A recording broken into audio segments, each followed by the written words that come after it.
तयार झालेले. दुर्दैव माझ्या राष्ट्राचं, आज का तरुण राहतोय हिंदुस्थानात, कपडे वापरतो अमेरिकेचे. आमचे मोबाईल बघा, made in China, use and throw. आमचे पेन माझा लागतो मेड इन जपान, माझा इंडियातलाच आहे. बरं, बायको मेड इन अमेरिका आणू नका. कुठं चालतं, कुठं चालतं? अरे स्वामीजी तिथं राहत होते, केवढा मोठा विद्वान, भगव्या रंगाचा पटका डोक्याला बांधायचे. फक्त अमेरिकेत राहत असताना स्वामीजींनी चपला अमेरिकेच्या वापरल्या. एका सुशिक्षित तरुणाने ते हेरलं. तो तरुण म्हटला, स्वामीजी 8 दिवस झालं पाहतोय, डोक्यावरची पगडी हिंदुस्थानची आहे आणि पायातल्या चपला अमेरिकेच्या, कशामुळे? स्वामीजी म्हटले, व्यक्ती स्वातंत्र्य आहे, मी काय घालावं हे मला कोणी शिकवायची गरज नाही. तो म्हणला, व्यक्ती स्वातंत्र्य असू द्या ना, मग एक करा, फेटा आणि चपला अमेरिकेच्या वापरा, नाही तर चपला हिंदुस्थानातून मागवा. दोन्ही या राष्ट्राचं तरी वापरा, नाही तर दोन्ही त्या राष्ट्राचं तरी वापरा. फेटा हिंदुस्थानचा आणि चपला अमेरिकेच्या का? फारच तो आग्रह धरू लागला म्हणून स्वामीजींनी उत्तर दिलं. स्वामीजी म्हटले, बाबा मी फेटा हिंदुस्थानचा वापरतोय त्याचं कारण माझ्या हिंदुस्थानची हिंदू धर्म संस्कृती एवढी महान आहे, एवढी महान आहे, एवढी महान आहे की मी जगाच्या कुठल्याही राष्ट्रामध्ये गेलो तरी माझ्या हिंदू धर्माची संस्कृती मी डोक्यावरच ठेवली पाहिजे आणि डोक्यावरच घेऊन मिरवलं पाहिजे. म्हणून हिंदुस्थानच्या संस्कृतीचं प्रतीक असलेला फेटा मी डोक्यावर घेऊन मिरवतो.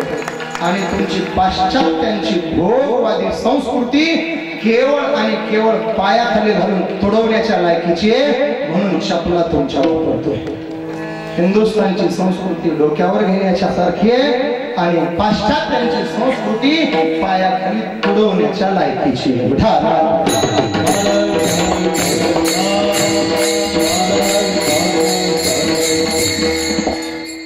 सत्ता नाही सत्ता, इकडं तर नाव सोडून द्या. परवाच आमचा एक 7 वर्षाचा बादशाह मंगेश महाराज मला त्याला प्रश्न विचारला. म्हटलं, मामा वाघाला सगळे घाबरतात, फक्त एक प्राणी घाबरत नाही, कोणता सांगा? मी म्हणलं, भलते प्रश्न विचारत जाऊ नको, वाघाला सगळे घाबरतात. तो म्हणला, तुम्हाला येत नसेल तर तसं सांगा. उत्तर मला माहित आहे म्हटलं. मी म्हटलं, बापरे, आपले 34 वर्ष वाया गेले. म्हटलं, हे 7 वर्षाचं लेकरू आपल्याला अडवायला लागलं. बर बर बर म्हटलं, मला येत नाही, तू तरी सांग, माहित आहे का तुला? म्हणला, मग उगाच विचारलंय का तुम्हाला? त्यानं मला सांगितलं. तो म्हटला, मामा वाघाला सगळे घाबरतात, फक्त वाघीण घाबरत नाही. आणि मला पटलं. माझं लग्न झालेलं असल्यामुळे ताबडतोब पटलं. वाघाला सगळे घाबरतात, वाघिणी घाबरत. हे वाघ मार्केट मधले वाघ, घरी गेले की गॅरंटेड ताटाखालचे मांजर. माणसं कोणाचंच ऐकत नाहीत महाराज, पण बायकोनं सांगितलेलं मोडत नाही.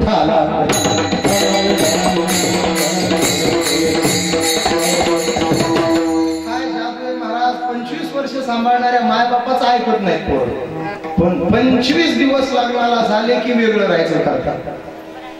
काय कुपी आहे का काय तुमच्याकडे जादूची? देव हे ब्रह्मदेवाला सुद्धा कळलं नाही. पुरुषस्य भाग्य स्त्रियस्य चरित्र देवो न जाना तो मनुष्य. नाही कळलं बाबा. बघा म्हातारी एकच डोकं डबल चालू होतं. प्रत्येक म्हातारीला वाटतं माझ्या सुनानं माझं ऐकलं पाहिजे आणि माझ्या लिकीच्या सासूनं माझ्या लिकीचंच ऐकलं पाहिजे. वारे म्हातारीला डबल डोकं. कसं हो, कसं? सुनबाई काय खुलल्या आणि हसल्या पण. आपला पण घोटाळाच आहे. सुनबाईचे विचार सांगू का? प्रत्येक सुनबाईला वाटतं माझी भाऊजाई माझ्या भावाच्या हातात असली पाहिजे आणि माझा नवरा माझ्याच मुठीत असला पाहिजे. वारे बहिणी डबल डोकं. कमाल. मी पाहिलेली उदाहरण बघा तुम्ही. लेक आणि जावई येऊ द्या, काय आनंद म्हातारीला. गावभर फिरते, माझ्या जावयाला माझ्या लेकीशिवाय करमत नाही. माझी लेक आली तिच्या बरोबर माझा जावई आला, लेक आली जावयाला. प्रेम आहे बाई दोघांचं. प्रेमाचं गावभर फिरते आणि 2च दिवसानंतर सुनबाई बरोबर मुलगा जाऊ द्या तिच्या माहेरला. म्हातारी गावभर डांगोरा पिटते. गेला की नंदी बैल बायकोच्या मागे. जावई आला तेव्हा प्रेम दिसलं आणि मुलगा गेला तेव्हा कसं कमाल आहे. जावई आणि मुलगी गप्पा मारत बसू द्या. म्हातारी शेजाऱ्यांना बोलवते. बघा कसं प्रेम आहे, काय भूत चाललंय बघा, काय गोष्टी करतायत बघा. प्रेम आहे जावयाचं. आणि त्याच पलंगावर मुलगा आणि सून बसू द्या. म्हातारी थैथैना असते. आमच्या काळात असलं अवघड. माणसं काय महाराज, देव वाकले तिथं तुमचं काय लावलं.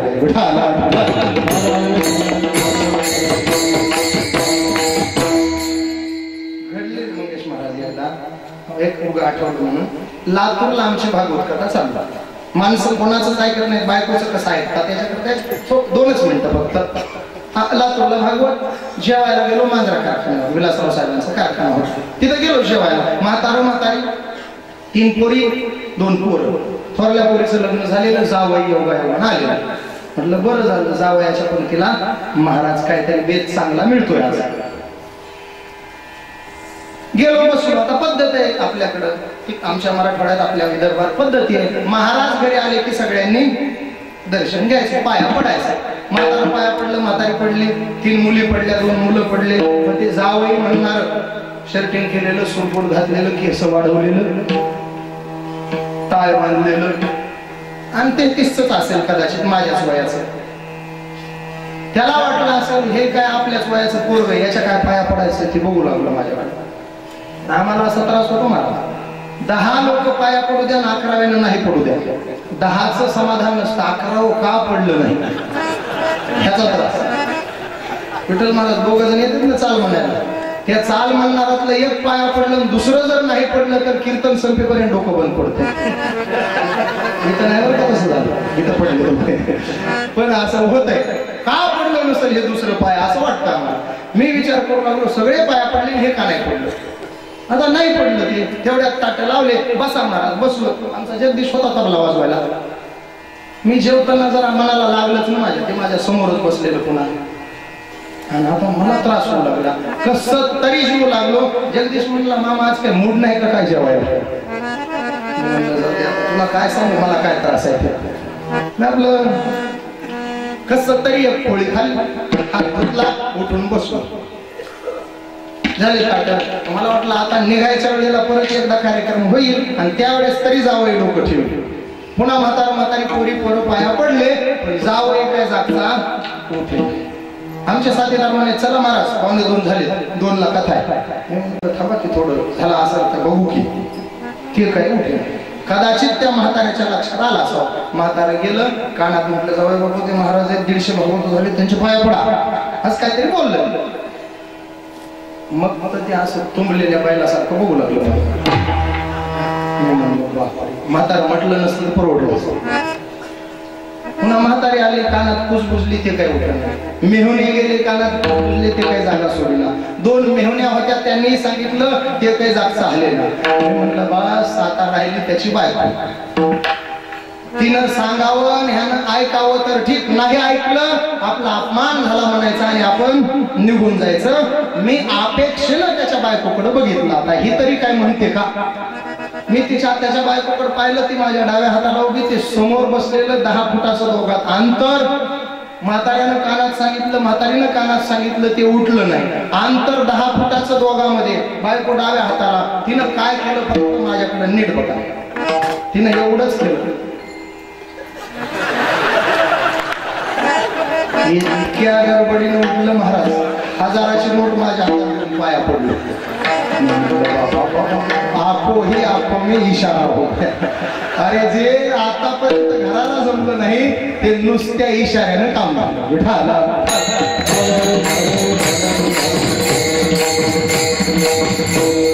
आपली सत्ता कुठवर आहे कळली ना. काळ चालला. काळावर ज्यांची सत्ता आहे त्यांचा असा फोटो लागतो.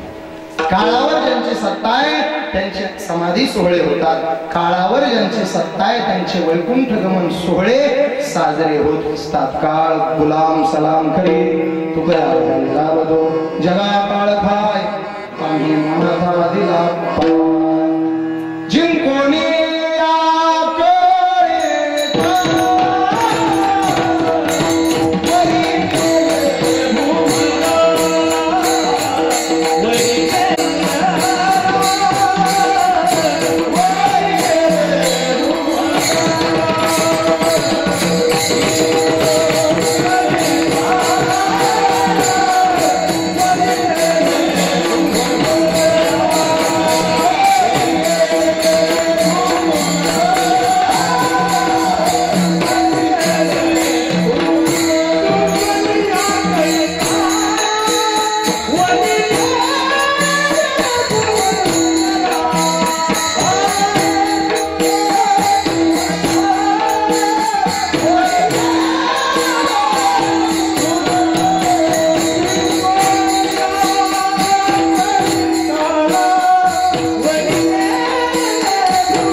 तेथे कळीकाळाचा रीघ नाही कळीकाळ त्यासी न पाहे दृश कळीकाळावरी घातली कास हे कळीकाळहून बळी.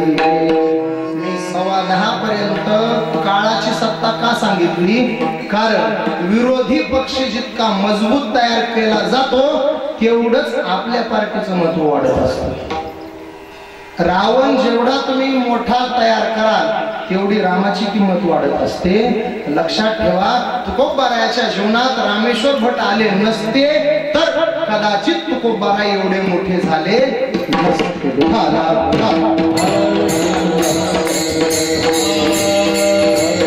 सगळ्या जगावर सत्ता काळाची लोकानाम लोकपालानाम मदभयम कल्प जीविनाम ब्रह्मणोपि मदभयम द्विपरार्ध परायुषः. आणि त्या काळावर सत्ता नारायण महाराज श्री संत एकनाथ महाराजांची नाथ महाराजांचे चरित्र आपल्या पुढे आणायचं. काळावर सत्ता ठरल्याप्रमाणे नाथ वारले. षष्ठी फाल्गुन मध्ये षष्ठीलाच देह ठेवलं नाथांनी.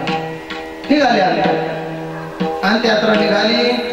वेशी जवळ गेले असे कार्यक्रम असतो माहिती आहे कसं काहीतरी असते हो. विसावा मड्याला पण विसावा द्यावा लागतो हे विशेष आहे.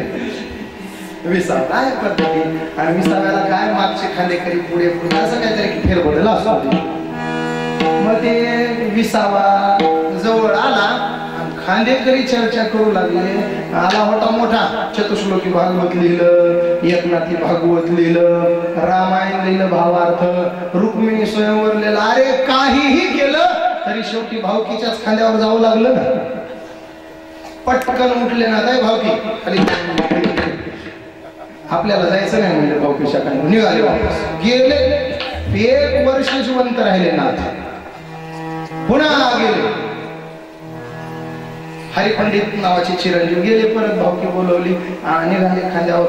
योग असा लागला नेमकंच एका मुलीचं लग्न झालेलं मुलगी सासरी चाललेली आणि पहिलेच काय म्हणतात त्या पहिल्या बोलवणीला पण दुसरं त्याला नाव आहे आमच्याकडे येती जाती म्हणतात. इकडे कसं काय येती ते काहीतरी असतात. ते नेमकं पहिली बोलवण सजून निघालेली नवरी आणि तेवढ्यात निघाले अंत्ययात्रा. त्या पोरीची आई म्हणजे काय नाथ हे एवढं चांगलं वागले आणि नेमकं माझ्या लेकीच्या नांदायला जायच्या टायमालाच काय मारावं वाटलंय. नाथ म्हणले बाई तुझी लेक या वर्षी जाऊ दे आम्ही पुढच्या वर्षी जातो. 2 वेळेला झालं. पुन्हा 3ऱ्या वर्षी षष्ठीलाच देह ठेवला. भावकीला बोलवायला गेले हरिपंडित. ते म्हणले तुझं म्हातारा उठून बसायला लागले ताप व्हायला डोक्याला नकोच अंत्ययात्राच नको. गावभर फिरले हरिपंडित, वैतागले, वापस आले. नाथांच्या पुढे डोकं आपण म्हणू लागले, कशाला 2 वेळेला उठलात, काय गरज होती का? आज कुणीच खाना द्यायला येत नाही, हा एकटा नेऊ का तुम्हाला उचलून? नाथ उठून बसले, म्हणले बाबा तुला तरी बेजार कशाला करायचं? हो माग. आणि थेट गोदावरीच्या पात्रामध्ये गेले आणि स्वतःचा देह जलमय करून, जलतत्वामध्ये हे पंचमहाभूताचं शरीर विलीन करून टाकलं. जिंकून या कळीपाडा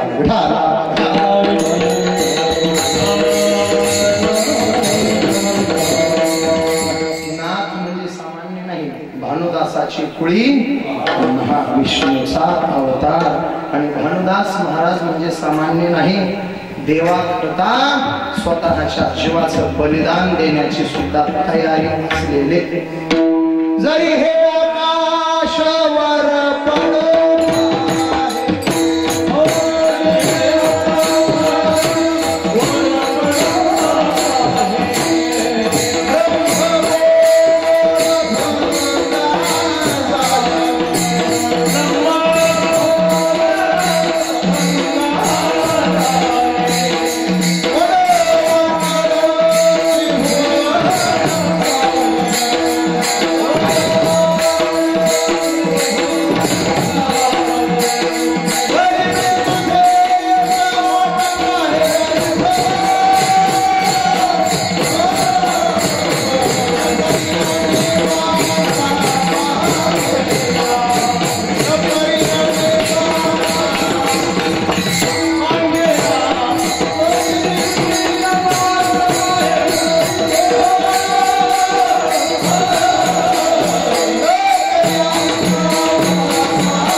तुझीच वाट पाहेगा असं म्हणणाऱ्या भानुदास महाराजांच्या कुळामध्ये. आणि नाथ एकच असतो, लक्षात ठेवा, एकच नाथ. मुनिमजी होते नाथ महाराज जनार्दन स्वामीकडे. मुनिमजीच म्हणतात ना ते हिशोब तपासायला. हिशोब तपासत असताना एका रात्री 1 पैशाचा गोळ, 1 पैसा चुकच सापडेना. रात्री 2 पर्यंत पुन्हा हिशोब मांडायचा, पुन्हा चूक बघायची, पुन्हा मांडायचा, पुन्हा 2 वाजता त्या 1 पैशाचा मेळ बसला. आणि नाथ इतके आनंदित झाले, उड्या मारू लागले, सापडला.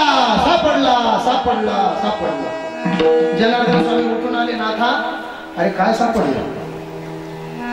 गुरुजी 1 पैसा हिशोबात सापडत नव्हता, आता सापडला. जनार्दन स्वामींनी विचार केला, 1 पैसा सापडला तर एवढा आनंद, याला जर 1 देव सापडून दिला तर किती आनंद होईल.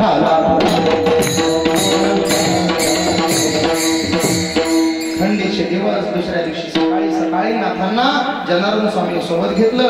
देव गडावरती नाथांना घेऊन गेले. उंच डोंगर, हवा सुटलेली आहे. दोघच नाथांनी सकाळी भरपूर पुरणपोळीचं जेवण केलेलं. दोघं गेले, फिरता दूर.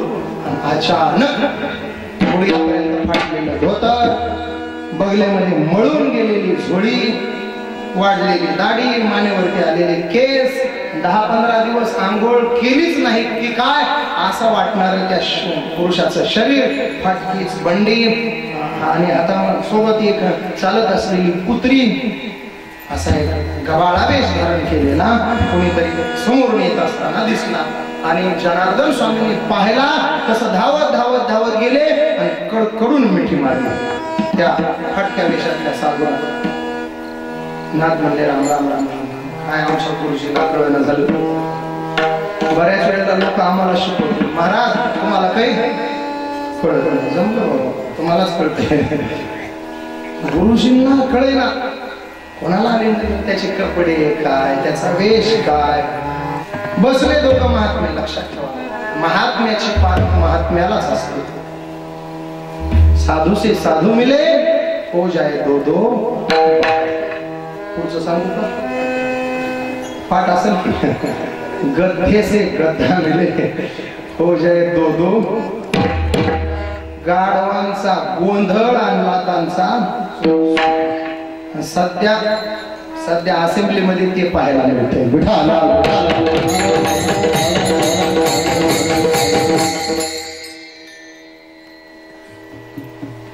दोघ साधू भेटल्यास काय स्वयंसुखाचे झाले अनुभव एक पासे सांगतील भाव. काय बोलतील महात्मे सांगतात. बसल्यानंतर तिथल्याच झाडाच्या पानाचा द्रोण केला त्या फकीरानं. त्या द्रोणामध्ये कुत्रीचं दूध काढलं आणि त्या झोळीत हात घातला. बुरशी आलेले तुकडे त्या दुधात मिसळले. काला केला काला. आणि तो काला फकीर जनार्दन स्वामीच्या तोंडात घालू लागला आणि स्वामीजी फकीराच्या तोंडात. नाथाने डोळे बंद केले. राम राम राम राम. यांनी गीता वाचलेली नाही तर काय दोघांनी. उच्छिष्टमपीचा मध्यम भोजनम तामस प्रियम. अरे तामस आहार झाला ना हा. उष्ट खातायत एकमेकाचं. तुकडे कसले बुरशी आलेले, झोळी कसली काळी कुट्ट झालेली, फकीर कसला महिनाभर आंघोळ न केलेला, दूध कशाचं कुत्रीच.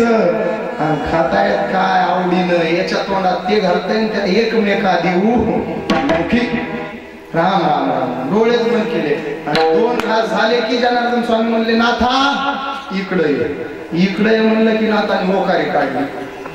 घरी पुरणपोळ्याचं भरपूर झाले म्हणले आपलं. चलू द्या तुमचं नाथ इकडे. नको स्वामीजी भरपूर इथवर आलंय आता. उगं 2 घास गेले तर बाहेर येईल सगळं. राहू द्या